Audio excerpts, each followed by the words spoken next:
மயிலாப்பூர் கபாலீஸ்வர் கோயிலுக்கு சாமி கும்பிட வந்த ஒரு மருத்துவ மாணவிக்கு பாலியல் தொல்லை கோவிலுக்கு உள்ளேயே நடந்திருக்கிறது.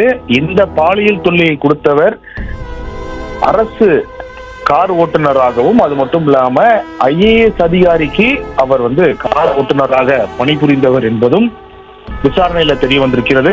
ஆயுர்வேத மருத்துவக் கல்லூரி ஒன்றில் படித்து வரக்கூடிய மாணவி ஒருவர் விடுதியில் தங்கி இங்கே சென்னையில இருந்து வருகிறார். நேற்று முன்தினம் மாணவி சென்னை மயிலாப்பூர் கபாலீஸ்வர் கோயிலுக்கு சாமி கும்பிட வந்திருக்கிறார். அப்போது பக்தர்கள் வரிசையாக நின்ற இடத்துல மாணவியும் நின்றிருக்கிறார். பின்னால் நின்றிருந்த ஒருவர் அந்த மாணவிக்கு பாலியல் தொல்லை கொடுத்ததாக தெரிகிறது. அதனை கண்டித்த மாணவி உடனடியாக அந்த சம்பந்தப்பட்ட நபரை பிடிப்பதற்காக முயற்சி செய்திருக்கிறார். அவர் உடனடியாக அந்த சம்பந்தப்பட்ட நபர், அந்த கைது செய்யப்பட்டிருக்கக்கூடிய தற்போது விஜயகுமார் என்ற நபர், அவர் உடனடியாக அங்கிருந்து தப்பித்து அவர் அங்கிருந்து ஓட முயற்சி செய்திருக்கிறார்.